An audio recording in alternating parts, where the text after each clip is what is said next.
a world where we have everything and it's still not enough, we're often left wondering, is this really it?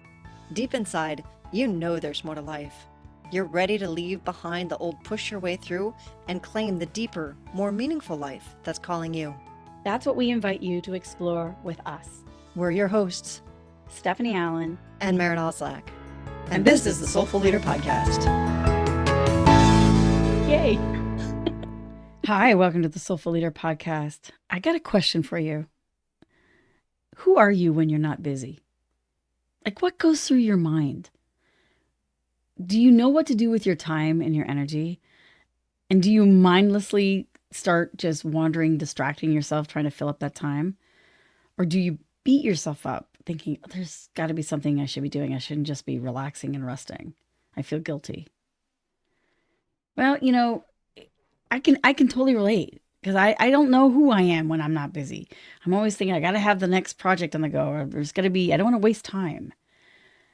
And I thought we'd unpack that a little bit today. And Maren, I think you've got a really good story that kind of leads into that.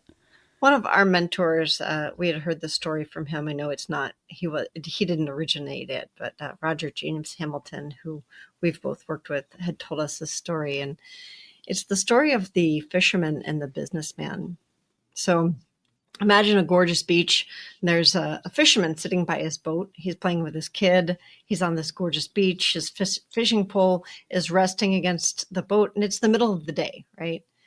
And this wealthy businessman, he's walking down the beach, and he's relieving the stress of his own workday. And he sees the fisherman, and he's curious and also horrified, because the fisherman, to him, is wasting his day, right? That's what you were just asking about, right? Like, who are we when there's nothing to do? And so the businessman asked him, why aren't you out fishing? And the fisherman looked up and he was a little startled, and he smiled and he said, well, because I've already caught enough fish for one day. And the businessman does not compute, right? He's like, well, why don't you go out and catch some more? And the fisherman, they're talking two different languages, right? So the fisherman is like, well, what would I do with them? The businessman says, you could earn extra money. And with the extra money, you could buy a bigger boat. You could go into deeper waters. You could catch more fish. You could hire more people. You know, you could make enough money to buy nylon nets. You could catch more fish, make more money. And then maybe you could own 2 boats, maybe 3 boats. Eventually you could have a whole fleet of boats and be rich like me. The fisherman looks at him. He says, what would I do then? Businessman is like kind of nonplussed. Like, what would you do then? Then you'd really enjoy life. The fisherman looks back at him kind of really confused and says, what do you think I'm doing now? Yeah. How often have we thought more is better? And that if I'm not busy, I'm being idle and I'm wasting my time, my life, my energy. And yet, we can get on that treadmill and feel like we're going nowhere, just wasting all kinds of energy and time. And I think about that because, and I started with that question of like, who are you when you're not busy? Like, what goes through your mind? What happens? And I think that's the question that people in transition ask themselves. And actually, that's the question I wish they would ask themselves, because instead we tend to go into a depression. So I think about people who retire or maybe get fired, or they're empty nesters. And the stuff that they had keeping them busy and on that busy treadmill is no longer there. So then their identity goes away. Mm-hmm. And that's what you're talking about. It's like, what's your identity beyond what you do, what you're paid exactly to do? We all got a little taste of that. Like when the pandemic happened, we were kind of, locked down and into our own little houses. And we heard the word pivoting a lot. It's like, okay, well, I can't do this, so I'm going to do that instead. Like, what would it be like to just stop Mm. and not try to figure some sort of emergency plan that you've got to stay busy, because then, like you said, the identity, it's like, God, I got to keep maintaining my identity. Well, what if you didn't? What if that's not your identity? Like Right. what if that's not who you are? What you do is not who you are. You don't. Another interesting thing is, it's like our identity is attached to this trading time for money thing. Mm. So say So more about that. Yeah. yeah, because Trading time for money, right, that's what we're trained an to do in this, hourly wage. an hourly wage. And I think that part of having this, we were talking earlier, Stephanie and I were talking about busyness as a badge of honor, which really, I know when we were talking about it to our own team, they're like, oh, that's me, right? I'm busy. Mm-hmm. I'm such a busy person. I'm important. I have this value. And we were just talking about self-identity. And I think that that's a big part of our identity, of our personal identity, is that Mm-hmm. I'm a busy, important person. So it's a badge of honor. And truly, I believe that busy as a way of life came out of this concept of trading time for money, Mm-hmm. an hourly wage. Because one of the things that you'll notice is that the wealthier you get, the less you're inclined to trade time for money. What I mean by that is when you're an hourly worker, you're expected to do constantly, right? So you have this concept of being busy. As you become wealthier or you become better at your craft, you'll oftentimes quote, instead of an hourly rate, you'll quote, here's how much it costs to get the job done. Yeah, not really being very definitive of whether it's going to take 4 hours or 40 hours. It doesn't matter. No. This is the value of getting that job done. Right.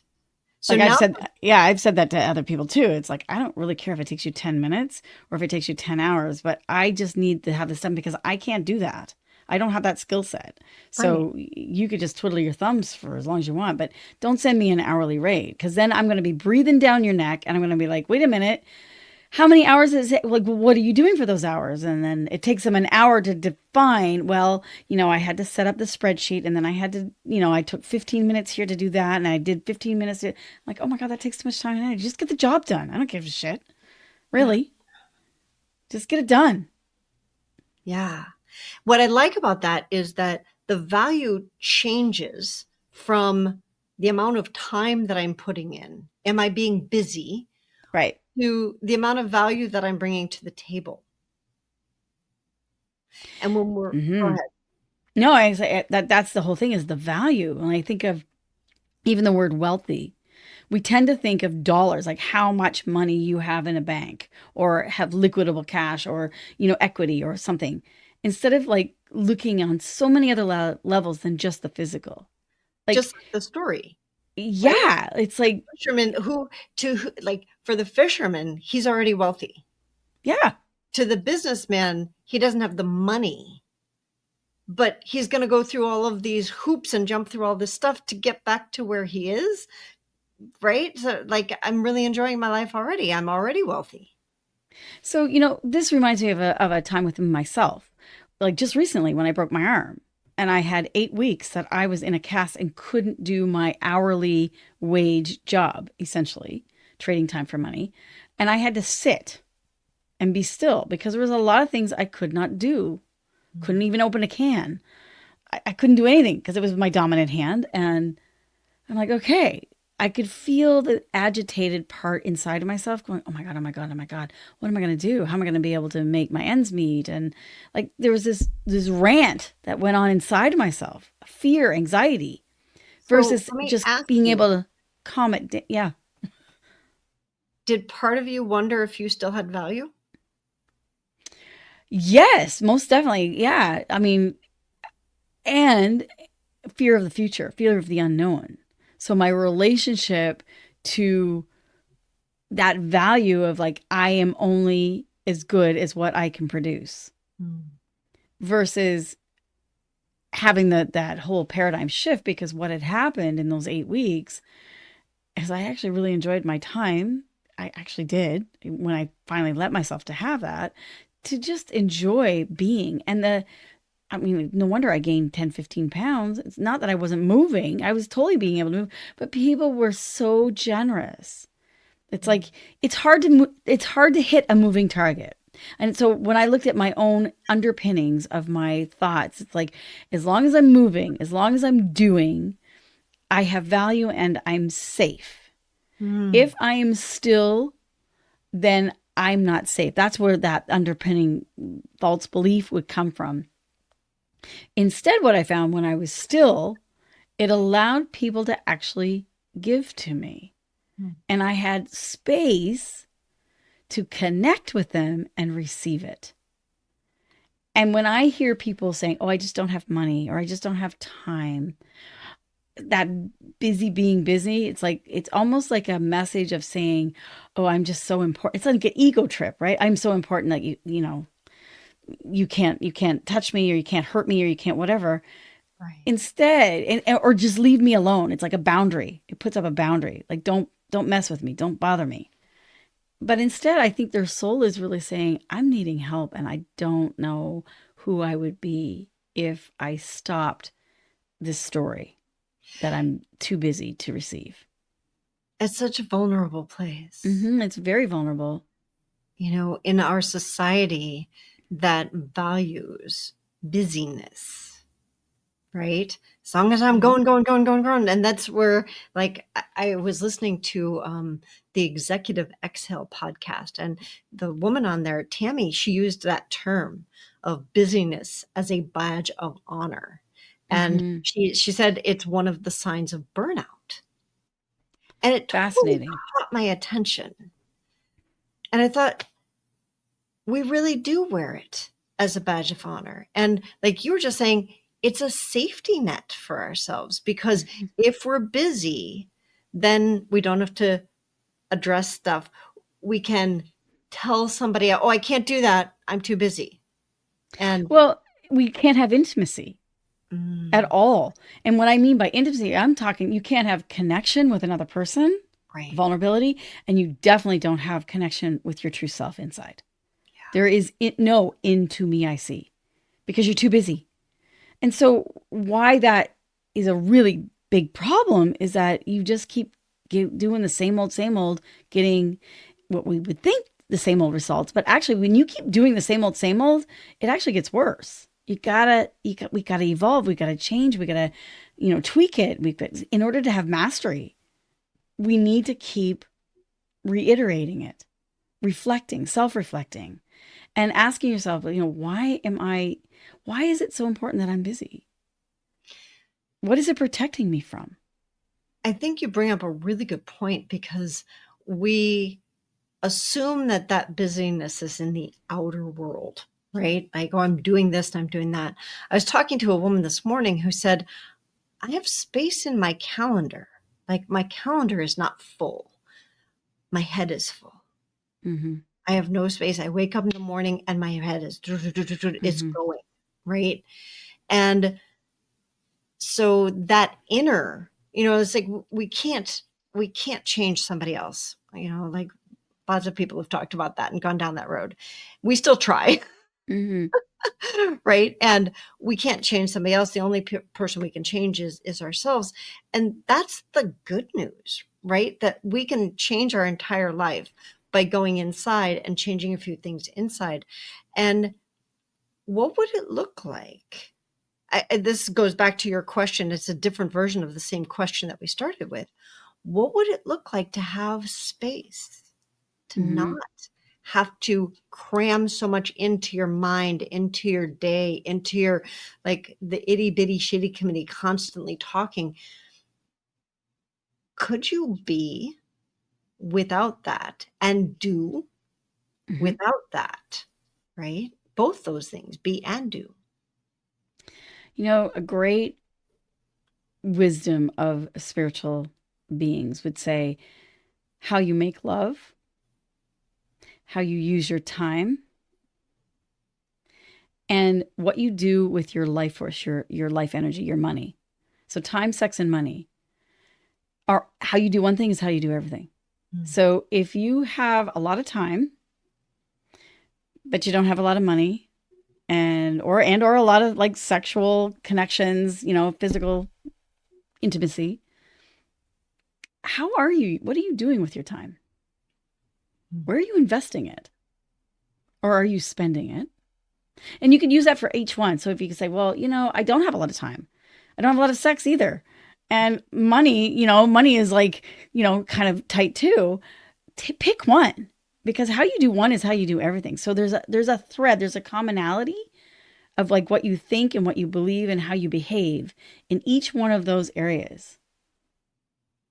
And if you change one of those areas consciously to actually rewire them, you will actually change all of them.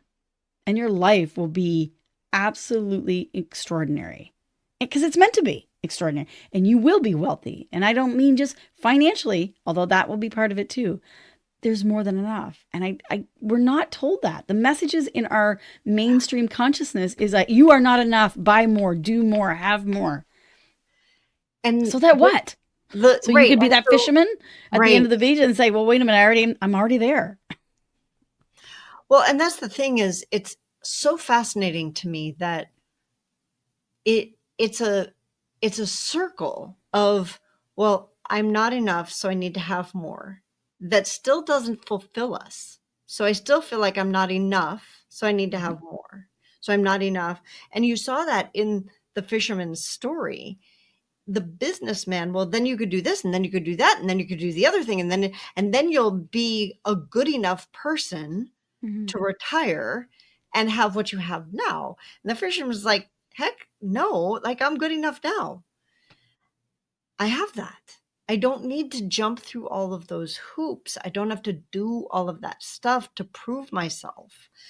And I think that coming from a place of, when we're living our purpose, we come from a place of, I want to do it because I'm called to do it, not because I have to prove myself, because I'm not enough. And so it truly becomes a conversation that is completely separate from, well, should I be doing or should I be being? Should I do less? Should I clear my calendar? Should I not? Like it becomes what am I called to do and why? It becomes a why conversation. And that requires an inner reflection. It does. So maybe this is what we can, explore together this month, this week, today, is what if you were enough? And I don't just mean say yourself an affirmation, I'm enough and all is well. I'm actually saying, what if you really truly believed that? Which is, to believe something is to be living it. So when you go and you open up the fridge and you're not really hungry, you're actually bored, and you look at all the food and you say, because I've done this one, I know this one, I could say, what if I am already full? Like meaning I'm already fulfilled in my life. I have enough. And it's a little bit of a gratitude practice, but already knowing that you have enough. What a great slow down and make space within yourself.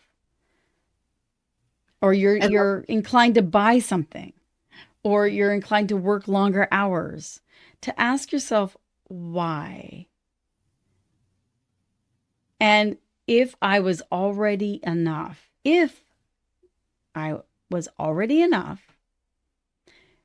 would I make this action or take this, make this action or have this choice? What would you do differently? I love that exercise because, well, I love that exercise if you can do it without shame. Yeah.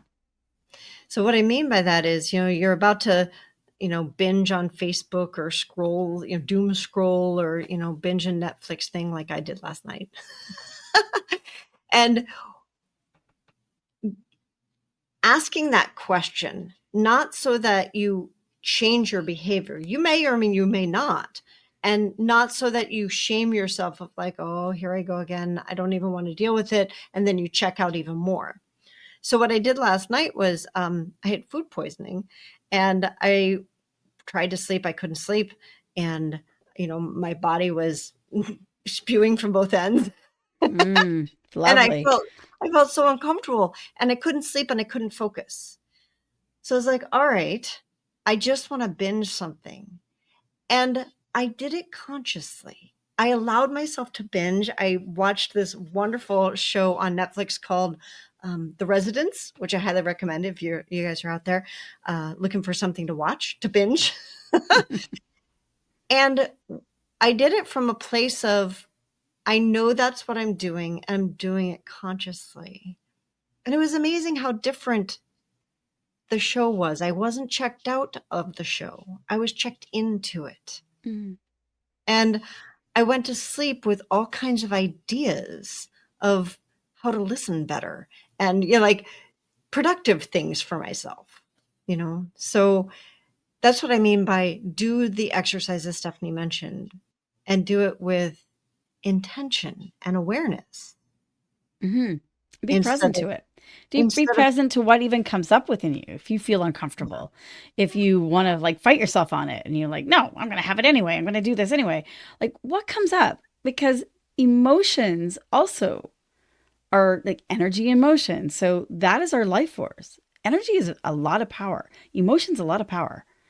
So when you can tune it in with an emotion that is empowering and nurturing, like Maren said, don't shame yourself. Allow yourself to be curious and be excited about even uncovering something. That's when things can shift and things can change. And watch your life slowly, little bit by little bit. It starts to move in a completely different direction, a direction that you may not have even noticed or would have noticed in the past, but that you are actually in control from an internal place rather than always being bombarded from the outside world telling you that you're not enough. Yeah. Controlled by belief systems like busyness is a badge of honor that are, as this woman Tammy said, that's a sign of burnout. So if you're one of those people like me and like our team that really, kind of aligned with that and went, oh yeah, raised my hand. Yep. I have busyness as a badge of honor. I keep myself busy so that I don't have to look at things in life and, all the reasons. Maybe start exploring that. And I love the exercise that Stephanie gave because it's something that you can do. Please do it with kindness. Yeah. And then let us know what came up for you. Is that something that you feel for yourself? Do you use busyness as a badge of honor? We would love to hear from you. So if you're one of those people who has raised your hand and been like, oh yeah, I have busyness as a badge of honor in my life, we would love to hear from you. What are your thoughts on today's podcast? And was it helpful? Did you try out Stephanie's exercise? Or, is there another exercise that you use for yourself? You can find our podcast at thesoulfulleaderpodcast.com. You can find me and Stephanie on Facebook and on LinkedIn and on YouTube at Soulful Leaders. We'll see you all in 2 weeks on the Soulful Leader podcast. Thanks for joining us.